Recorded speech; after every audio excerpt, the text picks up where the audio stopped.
Good afternoon. I wanted to do a quick little live about a story I was telling this morning in my Walk It group. We have some very interesting conversations, and somehow we got onto the topic of home ownership. And my home ownership story, like everybody has their own story. They say if you're getting a PhD during your dissertation process, you're just going to have your own journey. If you're pledging a fraternity or a sorority, you're going to have your own journey. When you become a homeowner, you're going to have your own story. You're going to have your own journey. And I don't think I ever really, as much as I talk about credit and home ownership and just owning things in general, I don't think I ever really talked about how crazy my home ownership process was. I got my first home when I was 26 years old, and 2 days before closing, they told me that I could not close on my house. So I'll start the story a few months prior to that actually happening. I was living in a townhouse, and it was not a good situation. Like was there were mice. That was the only place I ever lived in, and I always asked any apartment, like, do you have rodent problems, bug problems? So this specific complex, they told me, no, we don't have any issues. There was mice. My kids were babies. I moved into my house. My son had his first birthday party in our new home. So this is how little they were just during the home buying process. My son was a few months old. My daughter wasn't even 2 yet. Both still in diapers. And I was running a daycare in the townhouse. And I guess due to the noise, I paid my rent 6 months in advance. That's a whole nother story. I moved into that place with only unemployment and savings. And they said, in order for you to even get in here, because you don't have any verifiable income, you're going to have to pay us 6 months in advance. So the rent was paid. I had to pay my rent 6 months in advance every time. And they sent a letter and said, we're not renewing your lease. And I could only assume that it was due to the noise that the daycare kids were making. So I was in like a panic, right? So prior to that, I started the home buying process for the grant process like 18 months prior. It was a little past 18 months.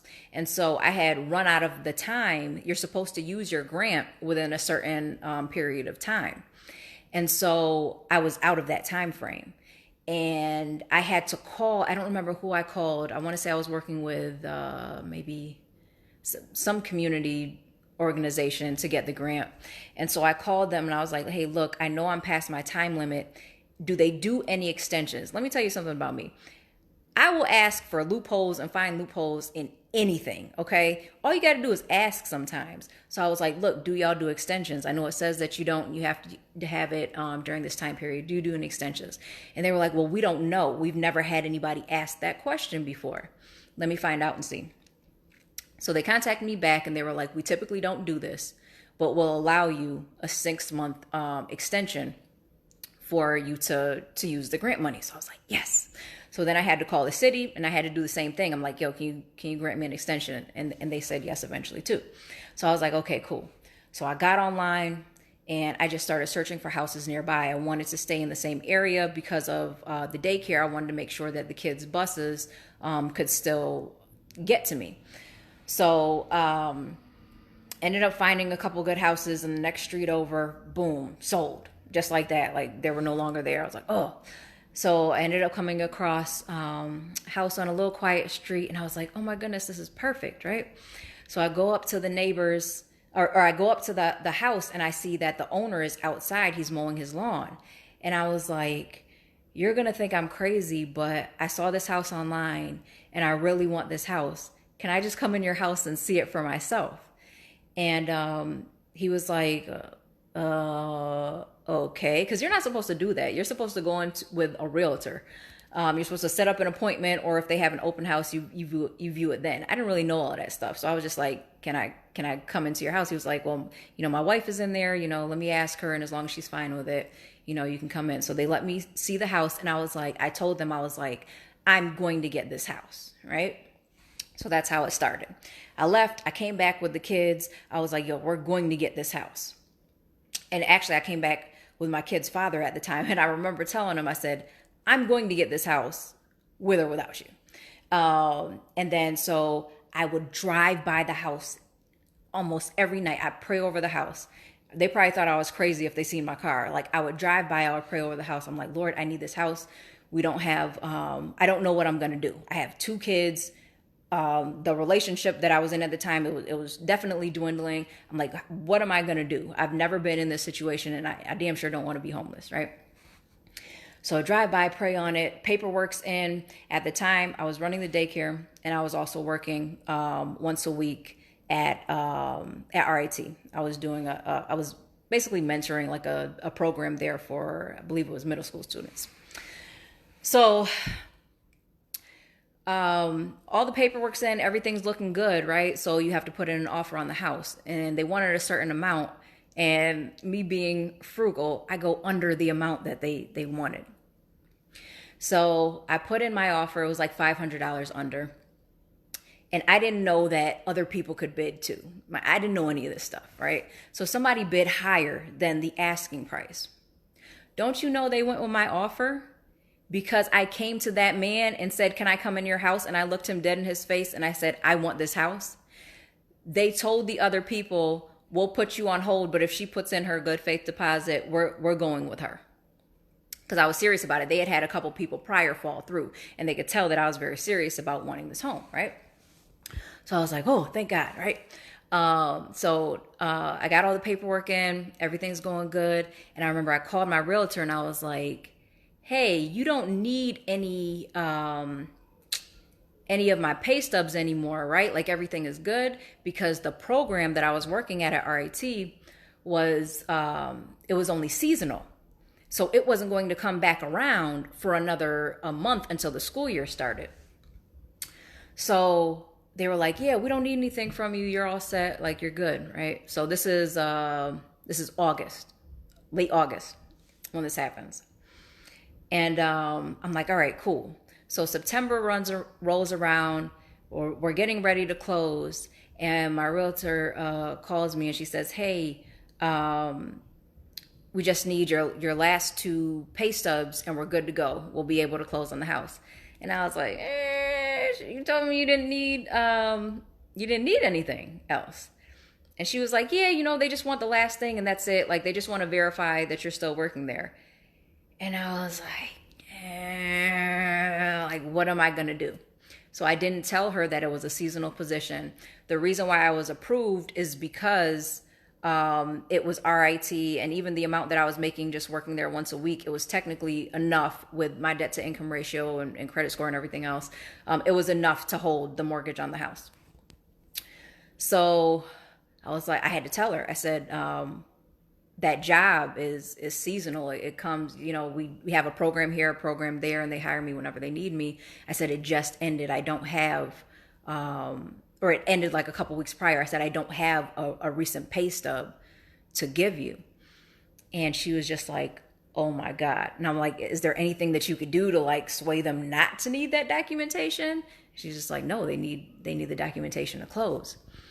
So she called back. She was like, Ruth, we can't close on the house.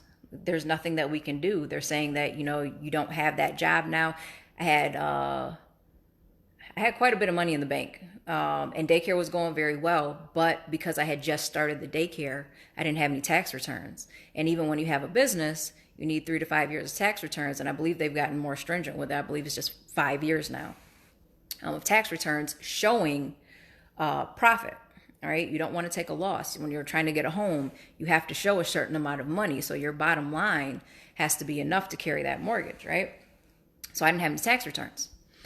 So I was like, I have the money. I can show my stubs from, I was getting paid from the county. I was getting private pay. I was like, I could show all that. Didn't matter. So I was like, oh my gosh, right? Time is ticking. I have to be out of the townhouse by September 30th. This is end of September now that we're in. So I'm like, what can I do? Give me all the options that I can have right now, and I will go through every single option that I can in order to get this done. And she was like, the only thing you could do is try to get to the president of the bank, but I don't know how you're going to do that. And I was like, bet, I'll try that.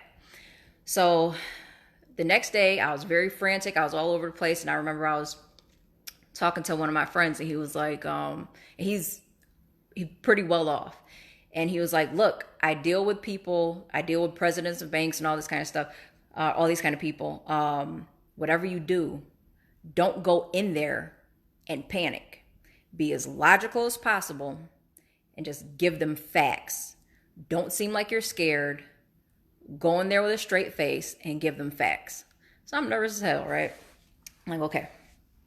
So I go in there, I say, look, I need to talk to the president of the bank. I tried to talk to the underwriter. We'd become pretty familiar with each other because I had already had to jump through a couple loopholes. And underwriter was like, I can't do anything. It's got to be, the president of the bank. President of the bank wasn't in. I don't remember if he was on vacation or what exactly was going on. But the vice president was. And I said, well, let me speak to the vice president of the bank. Because they said no president. I said, you got a vice president? Who do you have here that I can speak to that can give me this mortgage?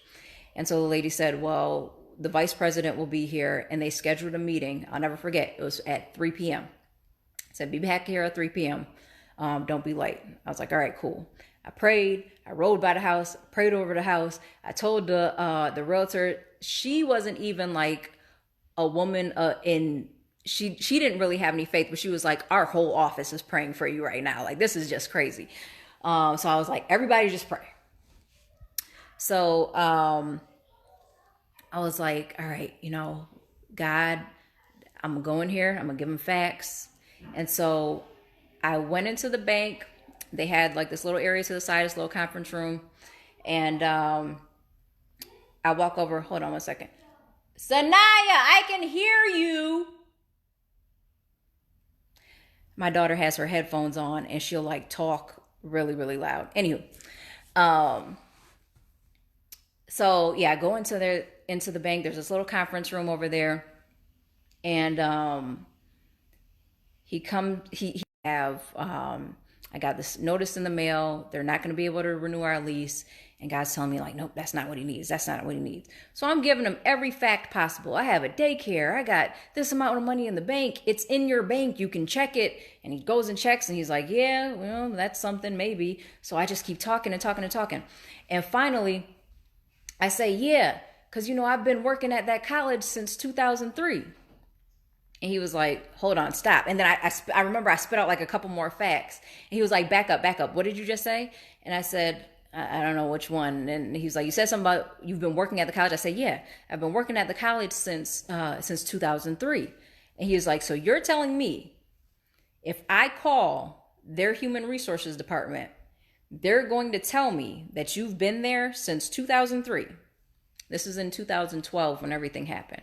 I said, yeah, that's what they're going to tell you. I didn't know if they were going to say that or not. I just said, yeah, because I'm like, what do I got to lose? So he's like, okay, I'll be right back, right? So at that time, the supervisor of the program, the college program that I was in, he was kind of like a father figure. So I called him and I'm like, yo, please call HR now. He was very well connected at the university. I said, call HR right now and tell them to say that I have been there since 2003. Because technically I had been. I was there as a freshman. And I was in the work study program, right? So technically, I had employment there since 2003, although it was very off and on because I moved out of town, went to grad school, all that stuff. Definitely wasn't there the entire time. So he's calling. I'm calling him back. Did you get a hold of them? No, not yet. I'm still waiting. I'm in there by myself for like 15, 20 minutes.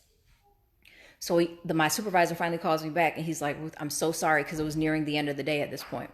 He said, Ruth, I'm so sorry. I wasn't able to get a hold of the head of HR to give them any kind of warning. So I was like, okay. I was like, thank you for trying. And I remember saying, I was like, God, I've done everything I could possibly do. This is all on you now. And the vice president of the bank walks in shortly after. And he's like, look, I called HR. And you must have God on your side, because all I asked was, have you been employed there since 2003? And the lady said yes. And I didn't ask any more questions. Congratulations. I'm about to cry, y'all. I said, congratulations, you're closing on your house. We'll have the paperwork ready for you tomorrow. I was so taken back. You know how a lot of people have,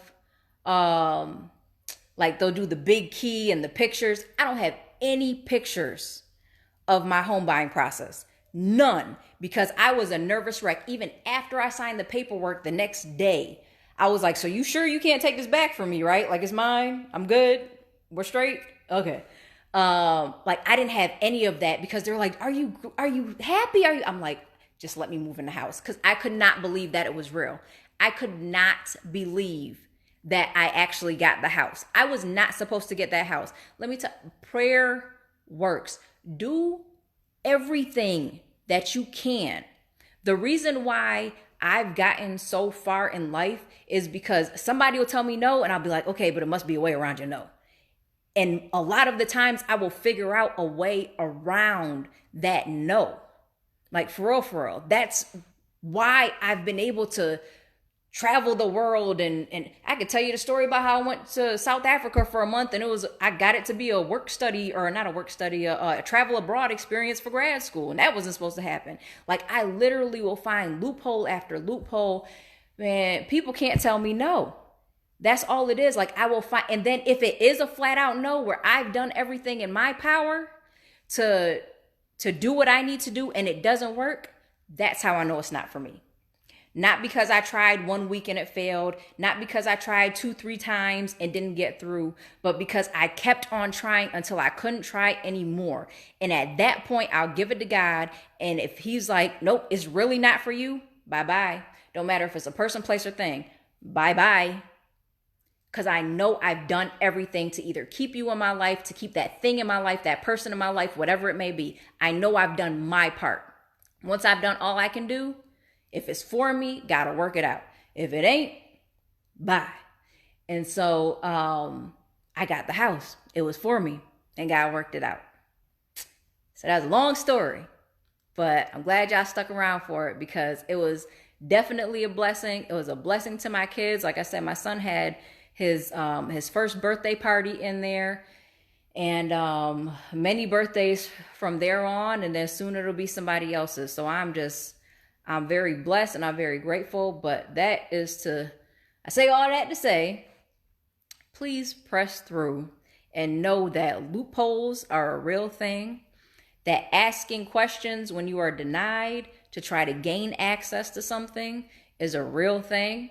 You have to know just ask anything. If you don't know how to say the question, it don't matter. Just ask. And just keep pushing. I think that was probably one of the longest processes I ever went through. And I'm very happy I did go through it, and it was successful, because it's definitely a testimony, and I hope it helps some of y'all. All right. So y'all have a blessed day, and I'm sure I have some random story later down the line sometime. All right. Bye.